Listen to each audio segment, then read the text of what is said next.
পলাশ, শিমুল আর মাদারের বসন্ত শেষ। তপ্ত গ্রীষ্মে এই ধূসর নগরের ভাজে ভাজে এখন ডানা মেলেছে রক্তলাল কৃষ্ণচূড়া। রাজপথের দুই ধারে সামিল মনোহর জারুল আর সোনালো, তবে মনোহর শান্তিময় কৃষ্ণচূড়ার রক্তিম উদ্দাসের কাছে ফিকে হয়ে গেছে সব রং। সুন্দর ফুলের সমাহার হবে এটা আসলে আমাদের ভাবনার বাইরে। এই সোনালী ফুলের রাস্তার দুই ধারে এত সুন্দর সাজানো একটা পরিবেশ, আর ফুল তো সবার ভালো লাগে।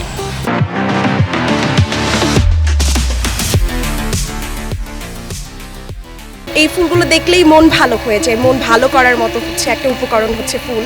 তো সেই জায়গা থেকে বেশ ভালো লাগছে এবং প্রকৃতির যে সৌন্দর্য সেটা উপভোগ করার সুযোগ।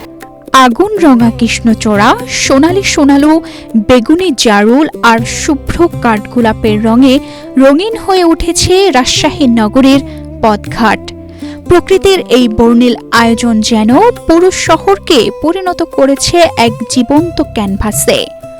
খরতাপের মাঝেও ফুলের সৌন্দর্য এনে দিচ্ছে স্বস্তি, মুগ্ধতা আর এক টুকরো প্রশান্তি। গ্রীষ্মকালে যে এত সুন্দর প্রকৃতি অবলোকন করা যায় সেটা রাজশাহী না দেখলে হয়তো হচ্ছে এটা সম্ভব ছিল না, কারণ রাজশাহী শহরের আনাচে কানাচে এবং আমাদের ক্যাম্পাসে এত চমৎকার সব গাছ লাগানো আছে, যে বিশেষ করে জারুল, সোনালু, স্বর্ণচূড়া, তারপরে সাকুরার মতো এক ধরনের ফুল দেখা যায়। তো এই যে ফুলগুলো দেখার পরে এই তপ্ত দুপুরবেলাতেও কিন্তু হচ্ছে ঘরে ফিরতে ইচ্ছে। আপনারা জানেন রাজশাহী হচ্ছে দক্ষিণ এশিয়ার মধ্যে সবচেয়ে সুন্দর এবং পরিষ্কার পরিচ্ছন্ন শহর। এই যখন হচ্ছে ফুলের মৌসুম, রাস্তায় যখন ফুল ফুটে, তখন রাস্তার পাশ দিয়ে হাঁটি, এটা আসলে সত্যি একটা অন্যরকম অনুভূতি। গ্রীষ্মের কাঠফাটা রোদ্দুরে হাঁসফাঁস গরমে কৃষ্ণচূড়ার রঙিন পাপড়ি একটু স্বস্তি, একটু শান্তি এনে দেয়। জারুল, সোনাই ফুলের যে ছড়াছড়ি, কনকতারা ইত্যাদি ফুলের যে ছড়াছড়ি, তাতে তো মনে হয় না তখন যে এটা কবির শুধু কল্পনালতা, কবির এটা বাস্তবের যে পরিপ্রেক্ষিতেও তিনি এটি উপলব্ধি করেছেন, যেটি আমাদেরকে সরাসরি আপ্লুত করে। গ্রীষ্মকালীন ফুলের গাছগুলো তাপমাত্রা কমাতে সহায়তা করে এবং জীববৈচিত্র্য রক্ষায় গুরুত্বপূর্ণ ভূমিকা রাখে। এছাড়াও এতে আছে ঔষধি গুণাবল, বলছেন উদ্ভিদ বিজ্ঞানীরা। সোনালু, জারুল, কাঠগোলাপ এগুলো মূলত শোভাবর্ধনের উদ্ভিদ। এই গাছগুলো শোভাবর্ধনের পাশাপাশি ঔষধি গুণও রয়েছে বা অর্থনৈতিক গুরুত্ব রয়েছে বলা যায়।